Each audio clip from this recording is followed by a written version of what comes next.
Welcome to the J.D. Levy and Associates Calibration Point Podcast. Our podcasts are designed to bring a conversational exploration of key topics that we believe will provide value and insight to those serving in the nonprofit sector. We will highlight new developments in the field, latest research, and things we're learning from our own clients that we can share. If there are topics that you would like to see explored, please send them to us through our website at jdlevyassociates.com. I want to welcome everybody to our Calibration Point podcast. I'm very excited to have a great guest. Many of you have known she's been with us before, Candice Perry, who is a tenured former nonprofit executive director and now is at the Welborn Baptist Foundation. She's been there for a number of years. She is the senior officer over nonprofit excellence, and we are going to get to explore today a project that Candice and I have worked on together. We've done this 2 years in a row, along with a number of other things that we do together through the foundation. But one of those things we're going to talk about today is Executive Director Health. And Candice, just for context for our audience, we started last year because of concerns that you and I had of what we were seeing in the field with a tri-state. So that would be 3 different states, Indiana, Kentucky, and Illinois, and a large swath of executive directors. And we worked together and created an executive director health assessment that we could start to gauge trends that we were seeing. And then we also pulled in some metrics and assessments that we've seen Penn State's Leadership Institute use very well that helped us get a gauge on burnout. And we did this assessment last year, and now we have done it again this year. And we're going to share with our audience, Candice are going to talk through the impact of just some of the things that we're finding. And we do, for those who are wondering, there is a year-over-year comparison. And of the groups that completed this year compared to last year, there's probably about 80% or so that were the same individuals. But we're not really going to focus today on the year-over-year comps because there's enough in this that we just need to focus on what is it telling us right now. And the other exciting thing is I'll get to kind of compare and contrast, which will mostly be compare these findings to a national assessment that we've done looking at the same types of questions with executive directors across the country.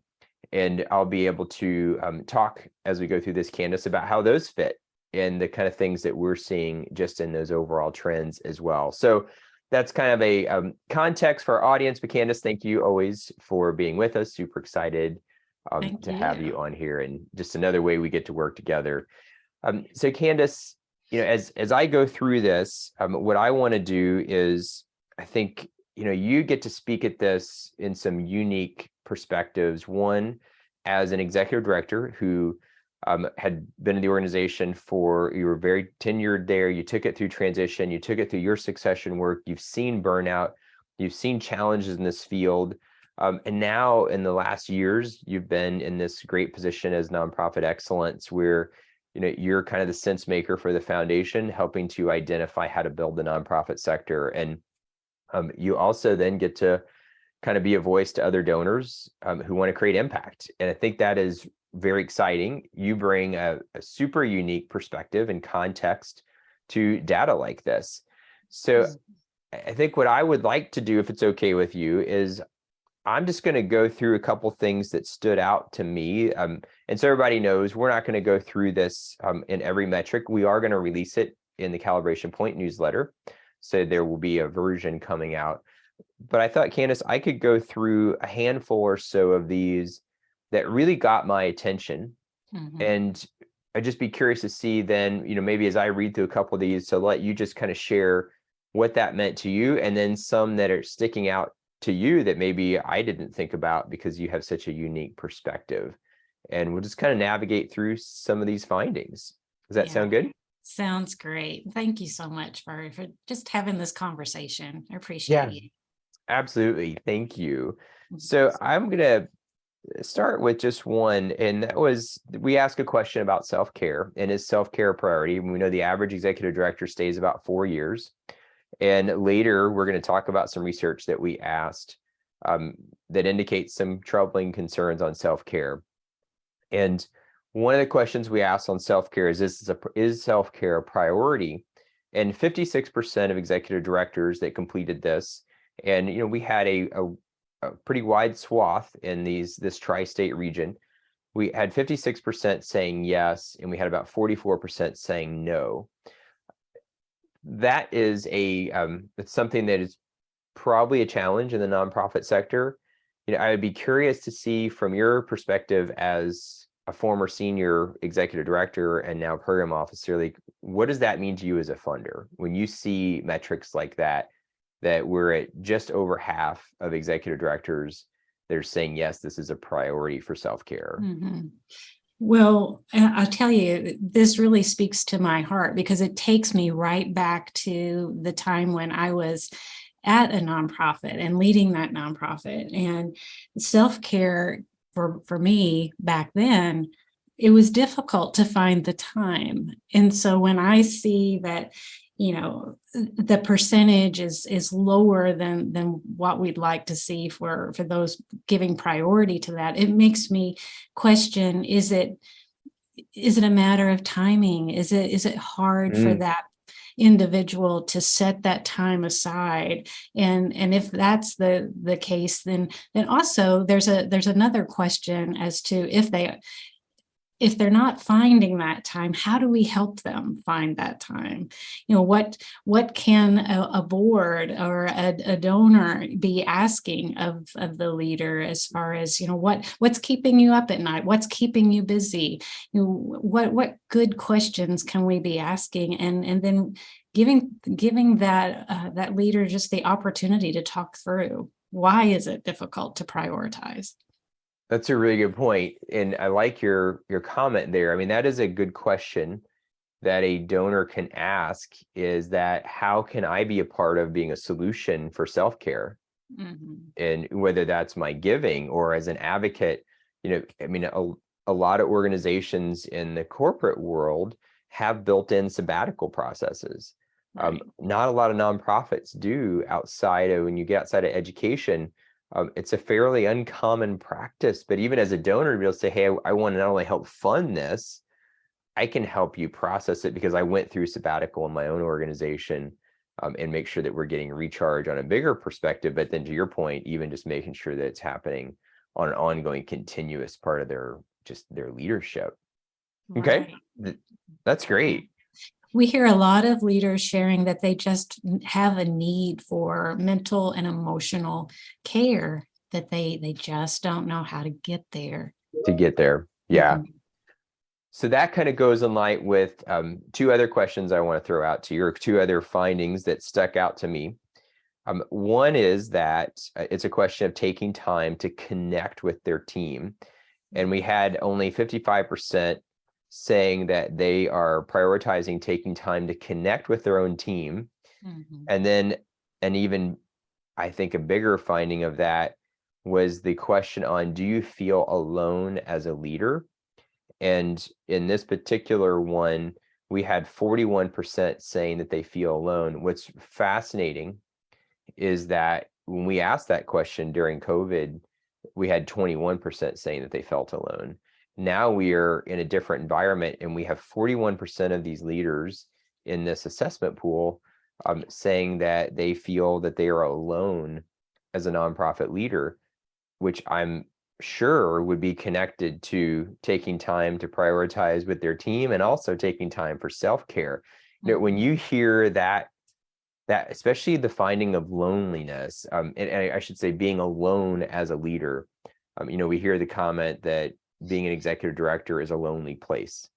Yeah. Like, what do you see in that? What does that mean to you as a funder? Yeah. Again, my heart and mind goes back to those days when I was walking it out, and it was lonely at times. And I remember why it was lonely, because I often would protect myself in that I didn't want to share with my board necessarily that I was feeling lonely, or that I didn't feel like I could be completely vulnerable. And share what the hardships were. If I shared the hardships, the personal, the professional, then how are they viewing me? I would Right. question that. And so I tried to walk a balance, and then also wanted to protect my staff from things that I was worrying about, or things that, I just didn't want to involve them with Yep. those everyday decisions that the executive director has to make. You sometimes can't share with your staff. And so there then is that feeling of, okay, who do I have?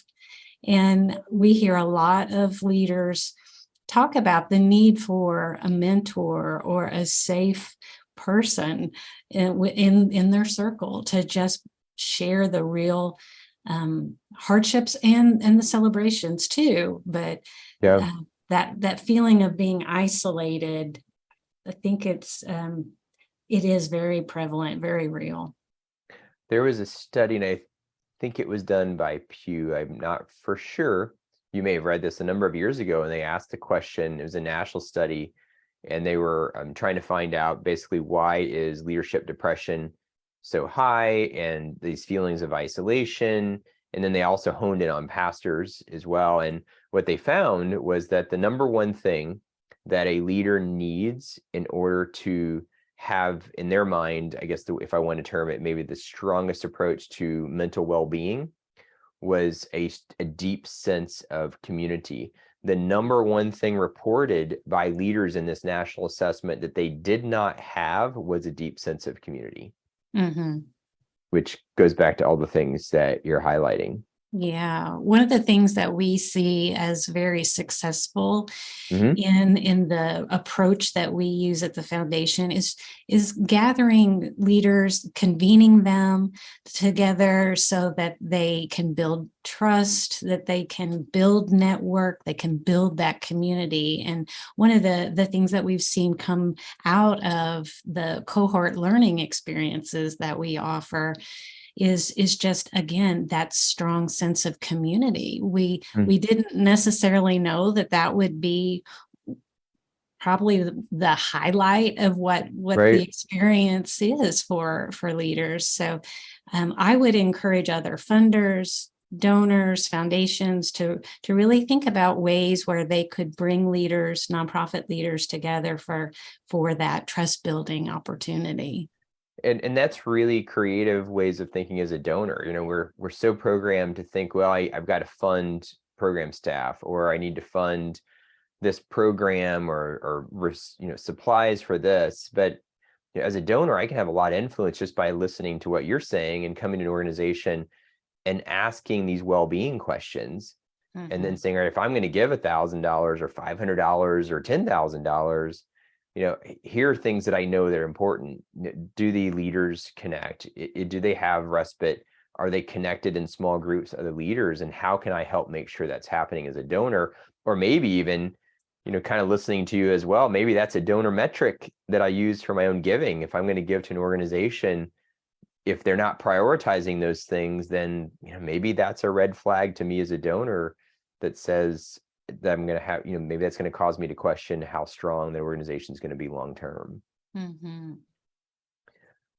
A couple more. I want to kind of pivot. We have a whole panel of those kinds of questions, and again, I'm only hitting a few. Those two areas, though, completely, if I were to test fit those with the findings of our national assessment, completely fit within just a few percentage points of the answers of the national assessment that we did, just on those couple of ones that we've shared so far. So for anyone who might think, well, this was a smaller tri-state region, we had, in this particular case, I'd have to look up the exact numbers. I think we had somewhere between 30 to 50 executive directors respond to that study.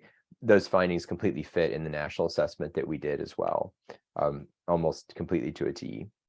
So a few others, a different panel of questions, and these were more around kind of where they are in organizational positioning. And there were a few of these that stuck out, and there were a lot that stuck out, but the ones I want to just share with you, and I'll just read these four together. So on the question of, are you currently rebuilding your board of directors? 56% said yes, we are currently in a board rebuilding phase. The question of, are you still pivoting programs and operations post-COVID? 53% said, yes, we are. Then the question of, have you considered leaving your position in the past 6 months? 44% said, yes, they have. And the question of, are you at full capacity in your organization? 66% said no. And staffing is listed as the number one issue for executive directors. This is completely in line with the national assessment that we did as well. And what I'm finding, and I'd be curious to how you see this as a major impact-driven funder, what we find are donors and constituencies that don't have this understanding of the organizations that they're funding. They're not realizing that they're coming onto a board that's actually being rebuilt. The donors not realizing that the organization isn't able to bring the kind of methodology on some of the programs that they want to see yet, because they're still pivoting in what they're doing post-COVID, even though the expectation is that, well, aren't you through that? The same with having considered leaving in the past 6 months, goes back to all things we just talked about on our earlier panel of questions. And then staffing at full capacity. This is becoming a major issue I see within our clients, the people that I teach. And again, I want you to kind of riff on these from what you see, but I see a lot of influences in communities that have this expectation that the nonprofit sector should be performing at certain levels with really no comprehension of what's happening at the truth of the challenges that we're having in the field around staffing, both with remote versus non-remote, finding employees, the increased cost of gas. It's easy for someone who may not appreciate that not to understand that, when I've got an employee who is now driving 45 minutes each way, and depending on where they're at in my organization as a nonprofit, and we've seen this with clients, that increased gas differential has caused them to have to quit because they weren't able to make it work anymore. So that's just a host of things I'm seeing there. What are you seeing? What sticks out to you as an impact-driven donor? Things that you think the donor community ought to think about? Anything in general as you hear those? Again, there's a whole host of other metrics on there, but those are the ones that I want to throw out to you anyway. Yeah. We feel that we are a relationship-based foundation. We truly try to be in relationship with organizations, and when we have that opportunity to have conversation, and that's just one of the things that we strive is we strive for being in communication quite often, frequently, with the organizations that we fund, and we think it's very important to ask those questions about, what are the hurdles that you are trying to navigate right now, and having conversation around, what does staff look like for you? What does staffing be? How is it? How are you flexing, or what is the hurdle that you're up against as far as your staff? And then what does your board look like? When you're asking those questions, you're allowing that organization to share. And what we're hearing from them, from these leaders, is that because there's this churn, they've lost key staff, and for all the reasons that you already mentioned. And then too, with the pivot of adding board members and what have you, all of that onboarding that an executive director has to do, all of the energy that's channeled into that, I think it plays a big part in the things that we were talking about earlier. Other metrics, yeah.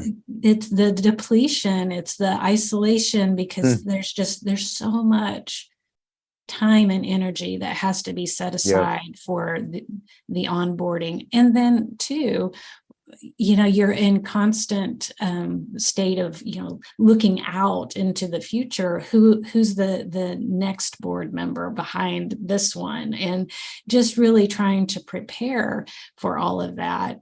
So asking those questions of that organization, of that leader, to just really understand what is troublesome right now, what is that the hardship, and then encouraging them and understanding that this is just it's still a hard time. Yeah. And perhaps this organization needs some assistance beyond the check too. And maybe they need more volunteers, or they need you to suggest, I don't know, just other opportunities where they could meet people, on board them, or be cultivating them as future board members. It's a good point. I hadn't really thought about the sandwiching that executive directors are experiencing, in that, the vast majority answer that they're rebuilding their board, and then they're also understaffed, and that and we have questions that were on here as well about new staff, which we know that's been high. They brought in new staff because they lost staff during COVID. They're pivoting there. We have a question on volunteers, 44% saying that they have not regained their volunteers since COVID. Right. And so anytime a new volunteer comes in, then we're having to your point, onboard those. And the energy that goes into that is tremendous. And they're having to now onboard upwards and downwards in their organization at a staff and volunteer level and at a board level. And it's a really good point. I hadn't thought about that. And definitely, I know that you guys take those things into consideration, how you support organizations, but it is something we as donors and volunteers and board members, we ought to be asking. When we ask the question, your number one concern, or the number one thing you wish that people understood, and the number one response on that question on both our national study and in this tri-state study was they wish that board members, donors, understood the demands of the nonprofit executive director's position right now.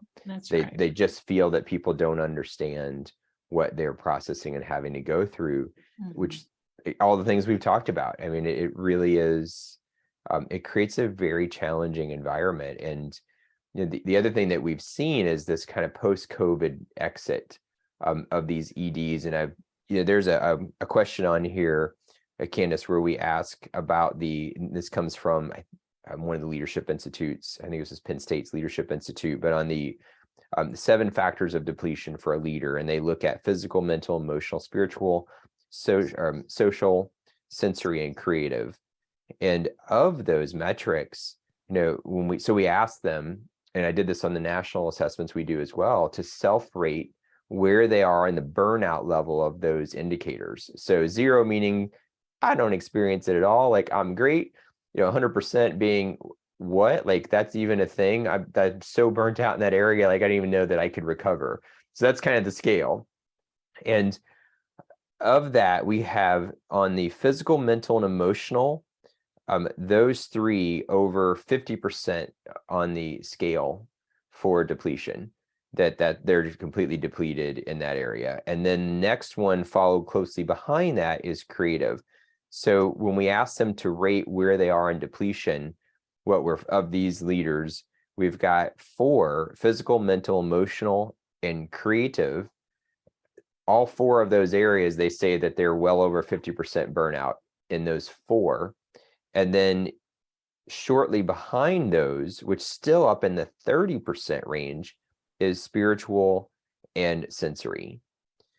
As a leader, it's really hard if the only area that I'm gonna have 1 or 2 areas that I don't feel depleted in, and to be able to somehow lead in such challenging environments. And so one of the things, Candice, that I guess I would ask you to react to that, and I want to close with one other finding, which was really surprising to me. So what are any thoughts and reaction to those around the depletion levels and kind of this, what do you see in there? Or how do you take that as a grant maker? Yeah. Again, it breaks my heart to see that there is the depletion that exists to this level. And again, I I see it within our foundation and what we encourage others. And when I'm having conversations with donors, what I'm really trying to impress upon them is just having that posture of understanding, to have conversation with organizations and have real empathy and show appreciation and again ask questions of understanding so that Yep. you can really be walking alongside that leader for the organization's sake. I think often about those small organizations that don't have a lot of staff, and the leader is really depleted because they're wearing so many hats. Yep. And really trying to again live in the moment and then look ahead, and it's just so very hard to do. It's a hard balance. And so the questions that we ask, we really are we're trying to get to, is this sustainable for you? Because Right. we want to ensure that you're able to sustain, that the organization can sustain. So asking those questions and just being very open to hearing what comes next. And that's a good point. And I mean, Forbes tells us in their research that for a mid-level position, by the time you replace that individual, we're looking at 50 to 80% of 1 year salary. For a senior position, we're looking at 180 to 250% of 1 year salary is kind of the range. So, a friend of mine wrote an article, so it was last year, on if you want to raise money, work on staff turnover. Right. And it's a really good point, right? I mean, we know that. And this is what you mentioned, the point about sustainability. And this is probably where I see maybe a lot of misunderstandings. Is it's very easy. There's two things I find a lot. That one, it's very easy for, donors to think that, well, okay, yeah, that person left, but they're going to hire someone in, and they've got different skill sets and they might be able to manage this. But typically when the ED position is not sustainable for one leader, it's typically not going to be sustainable for another if we don't fix why it wasn't sustainable in the beginning. And we see that a lot, as I know you do as a funder. But what I hear you really saying loud and clear is that as a donor and I would take this as much as a board member, I really need to put on some hat of, I would say, be a student of the organization, and I'm going to qualify that and say be an empathetic student of the organization. Yes. That as a board member, maybe that really ought to be where we're at right now, is taking an empathetic student's mindset and say, I want to study our people and really try to connect and relate to what's going on and better understand them. And I know that as a funder, and in your role in this officer role, that's a lot of what you do in the nonprofit sector. Is, I mean, you're out there trying to really understand and study the issues from an empathetic perspective so that you can then bring that into your overall grant making strategy.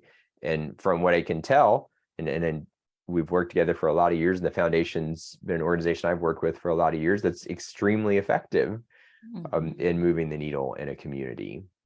Yeah. When we can really hear the voice of that leader, we don't want to make decisions for that organization. We want to come alongside them, and so Right. that means we listen. Yep, that's a really good point. And I'm going to close with a finding that is just really interesting. This also is in light with the national assessment that we did as well. We have a question on there, and there's a whole nother panel where we ask questions about perceptions and these types of things. And one of the questions that we close with is, if you have to label next year, what's the word that you would use to label your thoughts or feelings about the coming year?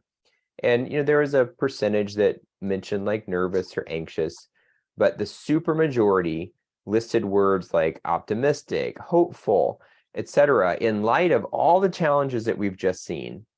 And I came up with this term that I think that kind of reflects this, and I've started using this term. I don't know if anybody else uses it or not, but called lithium leaders. And what I find in the nonprofit sector, and I've really been seeing this a lot in the last 2 or 3 years, is that nonprofit leaders operate more like the power scale of a lithium battery as opposed to like a alkaline or a nickel cadmium battery. And the difference of that is that a nickel cadmium battery depletes itself on a gradual discharge curve. But a lithium battery, it operates at almost 100%. And then when it hits the end of the discharge, like it just stops. Mm-hmm. And I'm seeing that so much in the nonprofit sector with executive directors that are operating at 100%. There's not a down curve, but then all of a sudden the next day they're gone because they reach the end of their depletion level. And there's not this, well, I think about it, I might leave, or they're going to leave. Like literally they depart within a very short time cycle because they've just reached the end and they're just done. I mean, this year alone, when I look at just the succession work that we're involved in, and not just in the executive director roles, but in managers and director roles, where, you know, one of the very common feedbacks that we hear in the field is, hey, like I got it to this point and now I'm done. Like I can't even go any farther. And the idea for them to think, well, you know, maybe 6 months from now I can work through this.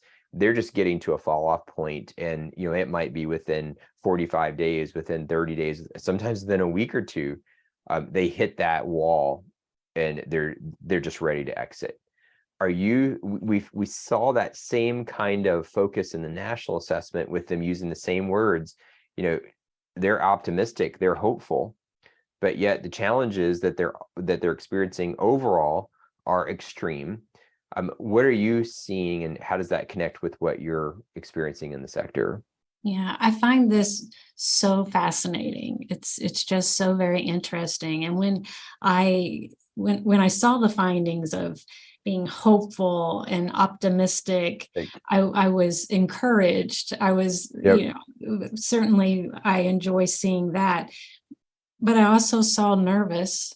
There's some who are nervous about the future. I think that hopeful and optimistic spirit, I think the nonprofit sector, we are hopeful, we're optimistic, right? Because we have missions that we believe that are bigger than us. Yes, we have passion and we believe in these missions. And so I think that keeps us hopeful, but then there's the reality then sets in at times where we're working. We saw that they're working more hours than they have in previous years. And, you know, add the layer of the staff hurdle and the board churn and all of those things then really contribute to that, okay, I'm out type of mentality where I've done it and I'm tired, I'm beyond tired. And you haven't, you know,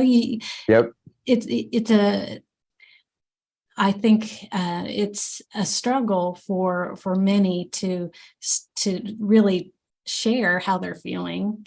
And so you don't see it, you don't hear it. And then comes the word of I'm done.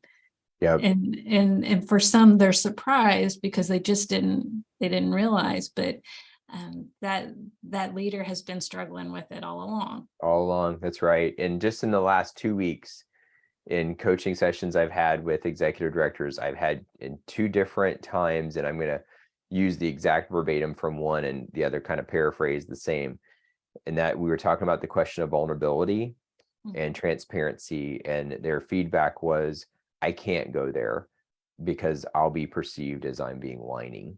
Yeah. And that was their response. And that's why they have chosen, and literally as much as we work together, they've chosen not to be vulnerable because they don't feel that they can. And both of these individuals would score off the charts in these areas. And they're lithium leaders that are almost at the wall. And to your point, they're making the choice not to be vulnerable because they don't feel their organization will allow them to be there. And as a funder, it seems that that's a major thing that we can create pressure on. Yeah. We truly do encourage our leaders to find an outlet, find a healthy outlet that enables you to really be able to share and be vulnerable on your terms with someone that you feel safe with. And whether that's a network of other EDs, or if that's a coach, a mentor, right? Maybe it's a counselor, right? But in whatever way you can, find your safe place so that you can endure and sustain and be able to fulfill a mission that you have. Absolutely. And you speak that not as just someone who is seeing it, but also, I know from your past, someone who's walked through that. Candice, super happy, thankful for you to be here with us. Your insight, again, as a former ED who's walked this path out in a lot of these areas, and then also as a senior program officer whose job is to be an empathetic student of the sector and help leaders. I really appreciate your time, Candice, and thank you so very much. Thank you, Jamie. Thanks for listening to the J.D. Levy & Associates Calibration Point Podcast. If you have comments or ideas for future episodes, please reach out using the contact page on our website, jdlevyassociates.com.